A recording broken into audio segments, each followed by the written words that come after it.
오늘 설교 제목이 뭐죠, 여러분들? 요셉 소명이라고 하는 거예요. 그러니까 우리가 정말 하나님께 쓰임받는 하나님의 성도들이요, 교회가 되기 위해서는 우리에게 닥친, 우리에게 주어진 그 고난의 시간과 쓰임받기 위한 준비의 과정을 거쳐야만 우리를 쓰시고자 하는 하나님의 타이밍, 그 하나님의 때를 우리가 만날 수 있다라고 하는 것입니다. 그냥 쓰임받는 게 아니에요, 여러분들. 그 고난의 터널을 지나가는 시간을, 그 준비하는 과정을 저는 오늘 요셉 소명의 기간이라고 여러분들에게 말씀드리고 싶습니다. 여러분, 그럼 요셉 소명은 대체 무엇일까요? 이 요셉 소명이란 시련, 역경, 아픔이라고 불리우는 이 시험과 고난의 그 시작부터 마지막을 이겨내고 새로워진 성품과 한 단계 더 도약한 믿음의 리더십을 갖추고 내가 누군가에게 영적으로 또 물적인 선한 영향력을 끼칠 수 있는 것, 이걸 저는 요셉 소명이라고 말씀드리고 싶습니다. 여러분, 우리 교회의 목회 비전이 무엇이죠? 이거는 표어고, 목회 비전이 뭘까요? 우리 교회 기계와 감공이 있는 교회가 우리 교회 목회 비전입니다. 이건 제가 있는 한 바뀌지 않을 겁니다.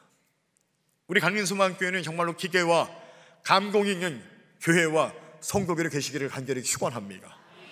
여러분, 우리 교회의 목회 비전을 개입해서 말한다면 요셉 소명이란 곧 감공이 있는 교회, 감공이 있는 사람을 말합니다.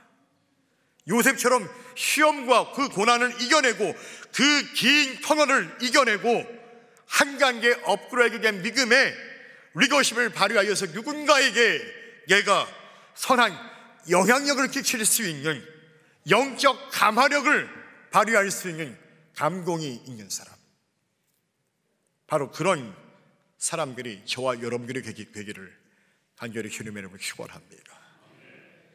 대다수의 사람들은 시련과 아픔과 역경을 맞이할 때, 야, 이 시험이 왜 나에게 임하였는가?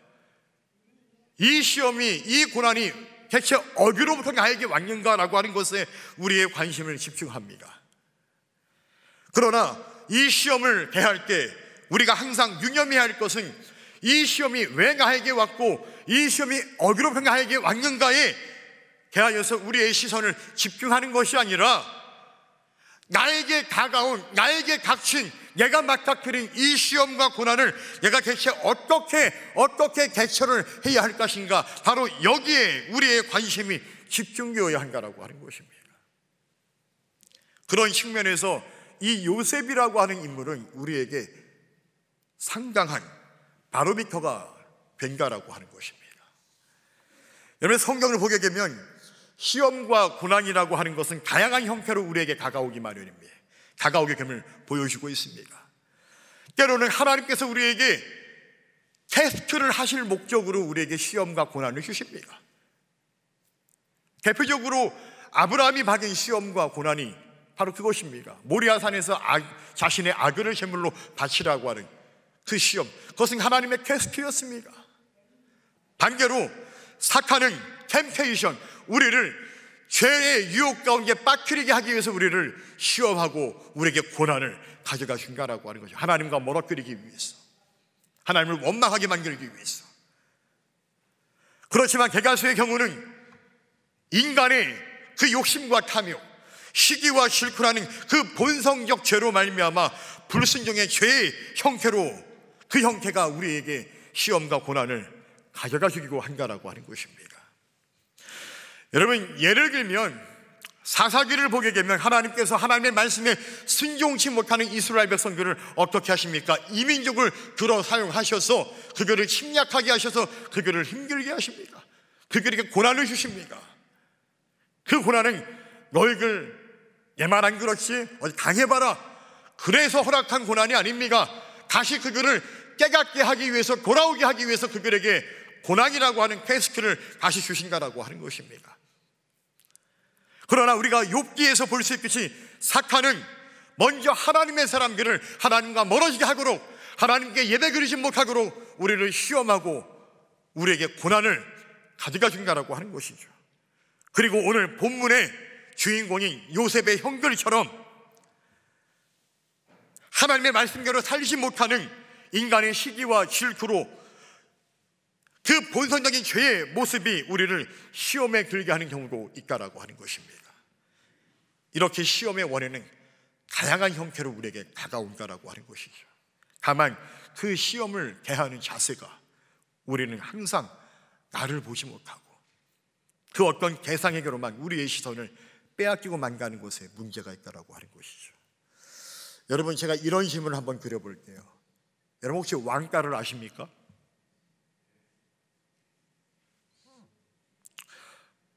모르세요? 왕가? 되게 반응이 시큰둥하세요.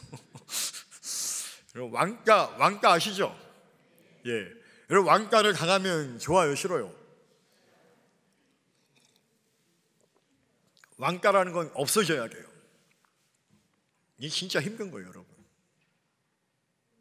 직장 안에서나 학교에서나 심지어 교회에서도 그런 일들은 일어나면 안 됩니다. 여러분, 왕가는 왜 왕가일까요? 대체 왕가는 왜 왕가일까요? 왕가가 되는 여러 가지 원인이 있겠지만 저는 그 중에 한 가지 이걸 말씀드리고 싶어요. 바로 옳은 것을 추구하는 삶 때문에 강하는 왕가도 있습니다. 내가 옳은 것을 추구하고자 할게. 그래서 나타나는 현상이 왕가가 될 수도 있어요. 여러분, 한 친구가 학교를 다닐 때 유독 다른 친구들의 잘못을 선생님께 말하는 친구가 있었습니다. 사실 그 친구는 그 어떤 경쟁의식 때문에 선생님에게 일부러 잘 보이기 위해서 그렇게 아이들의 잘못된 부분들을 일부러 일러 바친 것이 아니었습니다.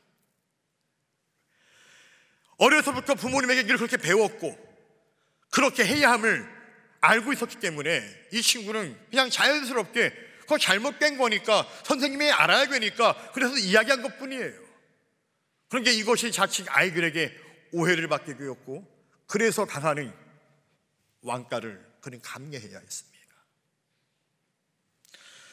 저도 자녀를 키우는 부모입니다. 부모가 되는 자녀들에게 늘 하는 말이 제가 있습니다.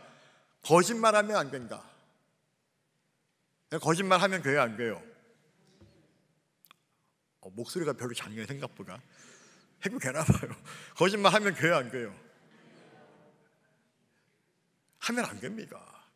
여러분, 우리가 사람을 속일 수는 있어도 누구를 속일 수는 없어요? 하나님 절대 못 속입니다. 여러분들 그거 기억하세요. 이거 진짜 유념해야 돼요, 여러분. 그리스도인들이 하나님 분명히 다 알고 계세요. 다 보고 계셔요. 그러니까 우리는 심지어 그 하나님도 우리가 속이려고 하고 우리가 때로는 의식조차 하지 않습니다. 그게 멋대로 해버리는 거죠. 여러분, 저는 저희 아이들이 학교에서 혹시 이런 일들을 당한다고 한다면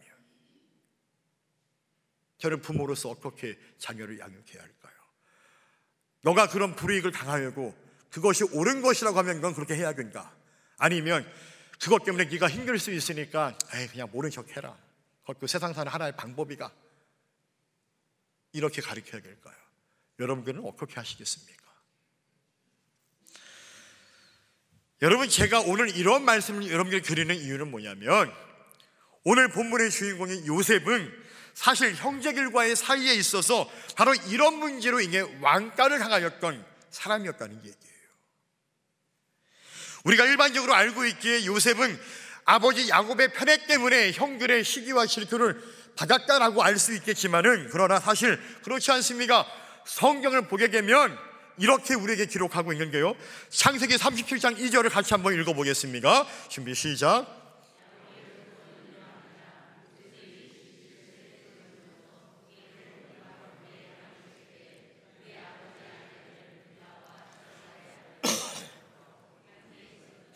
그가 그들의 잘못을 아버지에게 말하거라. 아멘. 요셉에게는 형들이 10명이나 있었습니다. 근데 그 형들은요, 사실 배가 가는 형들이에요. 어쨌든 형제들입니다. 그 형이에요. 부정할 수 없습니다. 그런 게 요셉이 그들의 잘못을 누구에게? 아버지에게 말하거라. 그러니까 사실 요셉은 바로 이런 성품을 갖고 있었던 사람인 거예요. 잘못된 것을 지나칠 수 없는 정의감이 가득한 그런 성품을 갖고 있었던 이가 바로 요셉이었습니다. 어쩌면 그렇게 교육을 받지 않았을까요? 그래서 요셉은 당연히 형들이 잘못한 것을 아버지에게 이야기했을 뿐입니다. 형들이 미워서가 아니었습니까? 형들을 골탕 먹이려고 한 것이 아니었습니다. 당연히 그렇게 하는 것이 옳은 것이었기 때문에 아버지에게 형들의 잘못을 얘기한 것뿐이에요. 아버지 야곱이 요셉을 편애할 수밖에 없었던 이유가 어쩌면 여기에 있지 않았을까요? 아버지의 마음을 알고 아버지의 뜻을 행하는 이 요셉, 어쩌면 그 요셉을 다른 형제들보다 더 이뻐하지 않았을까요? 그래서 요셉이 아버지의 마음을 알고 아버지가 원하는 행동을 하였기 때문에 아버지 야곱은 요셉을 더 생각할 수가 있었습니다. 그러니 그렇게 하지 못하는 형제들이 그런 요셉을 미워하고 시기할 수밖에 없지 않았을까요? 만약 그의 형제들이 요셉처럼 잘못한 것을 지적할 줄 알고 행동할 줄 아는 자녀들이었다고 한다면 그 아버지가 요셉의 형들을 요셉처럼 사랑하지 않았을까요? 어쨌든 이러한 요셉이었기에 결국 요셉은 오늘 본문의 말씀처럼 형들의 손에 붙잡혀 구덩이에 건져지는 큰 시련과 고난을 겪게 됩니다. 그것이 오늘 본문의 말씀이죠. 우리 다시 한번 창세기 37장 23절로 24절의 말씀을 한번 같이 읽어보겠습니다. 준비 시작.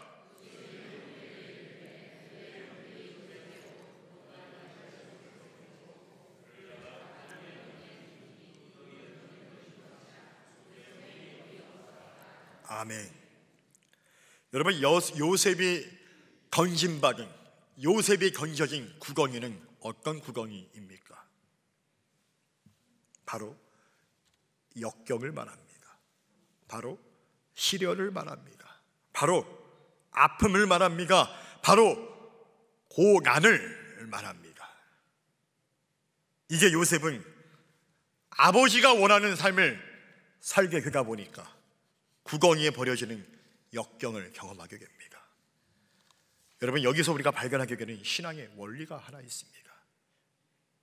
요셉이 구덩이에 빠진 이유는 바로 아버지가 원하는 삶을 살았기 때문이었습니다.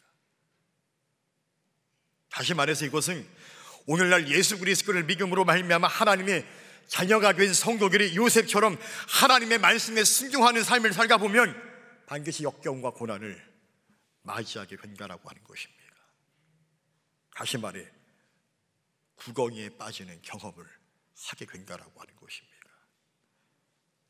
하나님을 믿는 게 왜 우리가 구덩이에 빠져야만 하는 것입니까? 왜 우리가 그런 아픔을 경험해야 하는 것입니까? 라고 그렇게 우리가 항변하며 질문할 수도 있겠지만, 그러나 기억하시기를 바랍니다. 사실 모든 인간은 하나님을 떠나 항상 역경이라는 것을 내 앞에 놓고 살아가는 존재가 바로 인간이다라고 하는 것입니다. 하나님을 믿건 안 믿건 항상 역경은 우리에게 다가온다라고 하는, 그 어떤 형태로든 간에. 왜냐하면 이 땅은 사탄으로 인해 죄로 물들어 버렸기 때문에 그렇다라고 하는 것이죠. 여러분, 욥기서를 보게 되면 욥에 대하여 설명하는 게, 그는 어떤 사람이었습니까? 엄청난 재물을 소유한 사람이었습니다. 악에서 떠나서 늘 경건하고 하나님을 예배했던 단계의 의인으로 불리웠던 사람, 그가 바로 욥이었습니다. 그래서 하나님은 그 욥을 많이 사랑하여 주셨습니다. 그리고 그에게 은혜와 복을 많이 베풀어 주셨습니다. 욥기서 1장 1절을 보게 되면 이렇게 기록하죠. 다시 한번 같이 읽어볼게요. 준비 시작.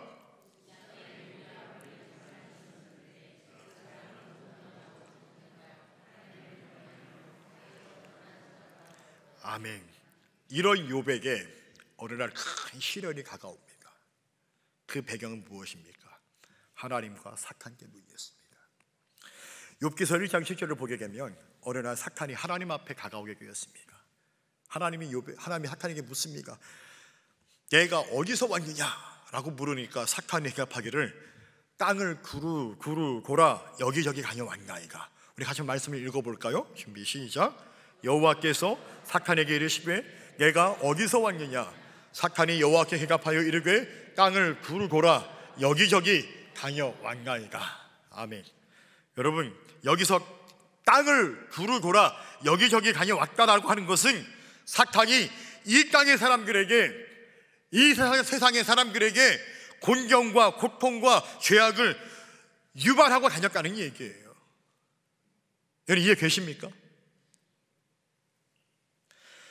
그러면서 사탄이 욥을 칭찬하는 하나님에게 이야기합니다. 하나님, 욥이 까닭 없이 하나님을 찬양하고 예배하겠습니까? 욥은 하나님이 주신 그 은혜와 복 때문에 하나님을 예배하고 경외하는 거예요. 만약 하나님이 주신 그 복을 다 거둬가 버리면 그는 오히려 하나님을 예배하지 않고 원망할 것입니다.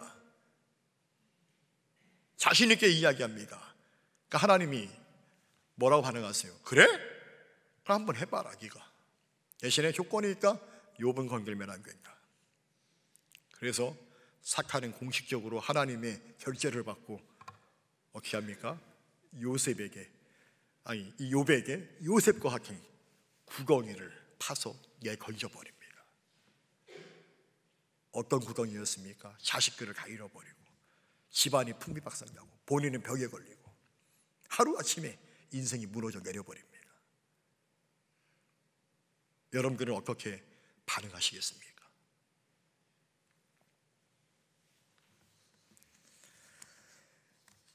요셉은 그렇게, 욥은 이 요셉처럼 구덩이에 빠지는 경험을 통해서 어쩌면 하나님께 내가 버림받았다라고 느끼지 않을까요? 어쩌면 하나님이 없다라고 그렇게 말할 수 있지 않을까요? 내가 그동안 잘못 믿었구나, 하나님은 없어, 이렇게 반응할 수 있지 않을까요? 욥은 나름대로의 구덩이에 빠지는 이 경험을 하게 되었습니다. 이것이 욥이 겪게 되는 일종의 요셉 소명이다라고 하는 것입니다. 그러나 욥은 그 고난의 시련 속에서 처음에는 하나님께 항변하였지만 그러나 시간이 흘러감에 따라 깨닫습니다. 모든 것이 주님의 은혜였구나. 그래서 더욱 주님을 의지하고 더욱 그분을 찬송함으로 더욱 성숙한 믿음의 사람으로 변모되게 되었습니다. 그래서 하나님은 결국 그 욥을 그 이전보다 더욱 크게 복을 허락하여 주셨고 모든 것을 회복시켜 주셨습니다. 결국 욥은 이렇게 요셉 소명을 체험한 것이었습니다. 역경을 통해 그의 힘과 지혜와 믿음이 성장하게 된 것이었습니다. 그리고 하나님에 관한 모든 그 관점이 이 시련과 역경을 통해 바뀌어버리게 되었습니다. 우리는 일반적으로 하나님이 우리를 건강케 하시고 우리를 부유케 하시고 우리에게 문제가 없게 하시고 우리가 행복하게 하시는 게만 우리의 관심이 쏠려 있습니다. 그렇게 해주면 그분은 우리에게 은혜를 베풀어 주신 하나님이요, 그렇게 생각들을 많이 하죠. 그러나 우리의 그런 미숙한 영적인 신앙의 관계를 넘어서야 한다라고 하는 것입니다. 하나님이 우리를 위해 원하시는 바는 그보다 훨씬 더 광대하기 때문에 그렇다라고 하는 것입니다. 즉 하나님은 저와 여러분들을 향한 놀라운 계획과 섭리가 있는 게 그 역사를 이루게 하기 위해서 반드시 이 과정을 거쳐야만 하는 게 거기에 대한 우리의 반응이 어떠했냐라고 하는 것이죠. 우리는 욥처럼 요셉처럼 그 어두운 기나긴 터널을 지나가면서 하나님을 원망하는 것에서 이제는 그 고난 때문에 하나님을 다시 바라보게 되고 그래서 오히려 우리의 지혜가 더 깊어지고 더 성숙하며 더 순종적이고 더 담대하고 더 헌신적인 하나님의 사람으로 변모될 수 있어야 한다라고 하는 것입니다. 다시 말해서 역경 속에서 그 요셉 소명의 기간 속에서 우리는 그리스도 예수를 닮아가기를 원하시는 것이다라고 하는 것입니다. 예수님을 닮는 길은 여러분 마태복음 4장 1절 이하에 잘 나타나 있듯이 바로 역경의 광야의 길과 연결되어 있다라고 하는 것입니다. 여러분 예수님께서도요 요셉 소명을 겪으신 분이에요. 인간 예수는 요셉 소명을 겪으셨어요. 무슨 말입니까? 마태복음 4장 1절 이하를 이렇게 보면 무슨 얘기가 나옵니까? 사단이 예수님을 세 가지로 시험하지 않습니까? 그 시험을 통해서 비로소 예수님은 이 땅에 보내신 바는 하나님의 아들로서의 공생의 사역을 시작하신다라고 하는 것입니다. 사랑하는 강인소망교회 성도 여러분, 오늘 당신의 구덩이는, 오늘 여러분의 구덩이는 어떤 구덩이입니까? 오늘 내 삶에 펼쳐진 요셉 구덩이는 얼마나 넓고 얼마나 깊고 또 얼마나 캄캄하며 또 얼마나 고통스러우십니까? 오늘 우리 모두에게 놓여진 구덩이는 저마다 얼마든지 다를 수 있습니다. 당신의 구덩이는, 여러분들의 구덩이는 가정의 불화일 수도 있습니다. 자녀의 문제일 수 있습니다. 실직에 관한 일일 수도 있습니다. 경제적 파탄일 수도 있습니다. 사랑하는 사람과의 이별을 맞이하는 것일 수도 있습니다. 건강을 잃어버린 것도 있을 수 있습니다. 교통사고를 당할 수도 있습니다. 이렇게 수많은 시련이나 재난들로 점철되어 있을지도 모르겠습니다. 그래서 어쩌면 여러분이 마치 하나님께 버림받은 것 같은 삶을 살아감으로 하나님의 존재조차 부정하고 싶으시고 모르겠습니다. 그러나 여러분, 우리에게 펼쳐진 그 모든 요셉 구덩이에서 공통적으로 발견되는 하나가 있습니다. 그것은 바로 우리의 삶이 그 구덩이로 인해서 저지당하는 것 같고, 내 자신의 상황을 컨트롤할 수 없으며 노없는 뗏목에 실려 저 불확실해 바다 위를 둥둥 떠다니는 것 같은 그런 느낌을 갖게 된다는 사실입니다. 만약 우리가 그런 느낌을, 그런 인식을 내가 지금 가지고 있다고 한다면 여러분에게 제가 이렇게 말씀드리고 싶습니다. 바로 하나님이 당신으로 하여금 요셉 소명이라고 하는 이 여정을 계시하셨다라고 말씀드리고 싶습니다. 바로 하나님이 여러분에게 요셉 소명이라고 하는 이 준비의 과정을 시작하게 하셨다라고 그렇게 말씀드리고 싶습니다. 여러분 기억하십시오. 이 요셉 소명의 여정, 이 기간을 통하여서 우리는 비로소 새로운 성품과 더 강력한 믿음의 리더십을 갖춘 사람이 될 것이라고 하는 이 사실을 분명히 기억하시기를 간절히 축원합니다. 제가 아는 어떤 장로님이 새로 산 집 때문에 고민인 거예요. 왜? 알고 보니까 집이 물이 새는 거예요.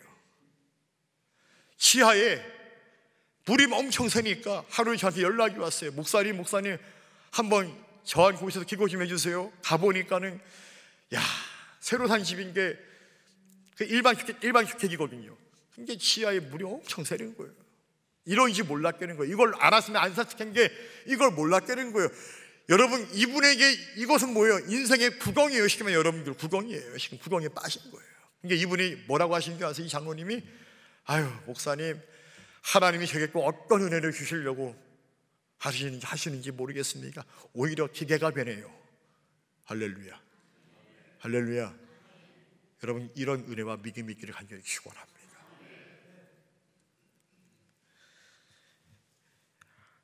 우리가 요셉 소명을 당하게 될 때에 그걸 당당하게 받아들이시고 하나님을 바라보시면서 그 고난과 역경의 요셉 소명의 여정을 통과함으로 우리 모두가 하나님의 때에 그 누군가에게 요셉처럼 영적으로, 물적으로 선한 영향력을 끼칠 수 있는 하나님께 쓰임받는 우리 모든 성도들이 되시기를, 또 우리 교회가 될 수 있기를 간절히 주님의 이름으로 축원합니다.